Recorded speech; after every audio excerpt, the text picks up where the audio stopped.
जावेद मुझे चाहिए, पूछताछ हमारे सामने करवाई जाए, उसकी हत्या भी हमारे सामने होनी चाहिए। चाकू लेके भाग गया तो पीयूष नीचे भागा तो देखूंगा सब खून में लथपथ था वो। बदायूं हत्याकांड में जैसे जैसे जांच का दायरा बढ़ रहा है वैसे वैसे इस केस में नए खुलासे भी हो रहे हैं। हालांकि इस केस में पुलिस ने न सिर्फ तुरंत कार्रवाई की बल्कि एक आरोपी यानी कि साजिद को एनकाउंटर में ढेर भी कर डाला। तो वहीं एनकाउंटर के डर से ही साजिद के भाई यानी कि जावेद ने पुलिस के सामने सरेंडर कर दिया। वहीं अब इस केस में अब एक हैरान कर देने वाला खुलासा भी हुआ है। जी हां, इस हत्याकांड के बाद इलाके में तरह तरह की चर्चाएं हो रही हैं। इलाके के लोगों की माने तो साजिद ने तंत्र मंत्र के चक्कर में आकर इस बड़े हत्याकांड को अंजाम दिया है। तो वहीं आरोपी जावेद की दादी का बयान भी सामने आ चुका है जिसमें उन्होंने चौंकाने वाली बात बताई है।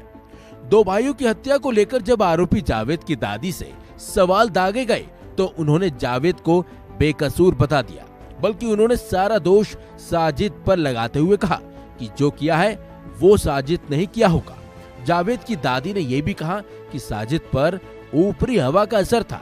उन्होंने ये भी कह दिया कि घटना के समय जावेद घर पर था, लेकिन जब वारदात के बारे में उसको पता चला तो वो डर की वजह से दिल्ली भाग गया था। वहीं पड़ोसियों की माने तो आरोपी साजिद के 2 नवजात बच्चों की पहले मौत हो चुकी है और उसकी पत्नी फिलहाल प्रेग्नेंट है और उसके इस बच्चे को कुछ ना हो इसलिए साजिद ने तंत्र मंत्र का सहारा लिया और इसी वजह से उसने दोनों बच्चों की हत्या कर दी। हालांकि पुलिस इस जानकारी से इनकार कर रही है, लेकिन पुलिस ने भी खुलासा किया है कि वो इस एंगल से भी मामले की जांच में लगी हुई है। आइए आपको सुनाते हैं एसएसपी बदायूं ने इसे लेकर क्या कुछ कहा। मोटिव के बारे में मैंने पहले भी आपको बताया है। एक बात तो ये निकल के आ रही है कि वो मानसिक रूप से थोड़ा परेशान था, अग्रेसिव नेचर का था, वायलेंट था, और ये भी बात समझ में आई है कि शादी भी उसकी बहुत दिक्कत में थी, क्योंकि शादी उसकी अभी से 3-4 साल पहले हुई थी और कई कोशिशों के बावजूद भी उसकी वाइफ को बच्चा नहीं हो पा रहा था।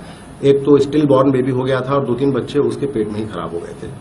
ये एक बात निकल के आई है और उसकी वजह से बहुत मानसिक रूप से वो परेशान भी रहता था। इस लाइन पे भी हम लोग अपनी जांच पड़ताल कर रहे हैं। क्या तंत्र मंत्र एक वजह हो सकती है हत्याकांड के पीछे?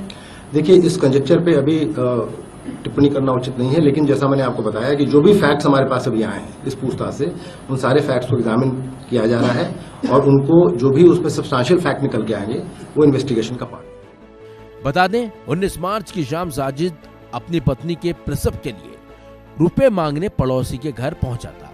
पड़ोसी के बेटे आयुष और आहन छत पर खेल रहे थे, तभी उसने उन दोनों की हत्या कर दी और फिर फरार हो गया था। जिसके बाद साजिद पुलिस एनकाउंटर में ढेर हो गया। लेकिन अब जावेद है जो इस मामले पर कुछ गंभीर और बड़े खुलासे भी कर सकता है, जिसे लेकर अभी पुलिस ने कुछ खुलासा तो नहीं किया है, लेकिन माना जा रहा है कि जल्द इस हत्याकांड में कुछ या कोई बड़ा खुलासा जल्द हो सकता है। इस खबर में बस इतना ही। अपडेट्स के लिए बने रहिए वन इंडिया।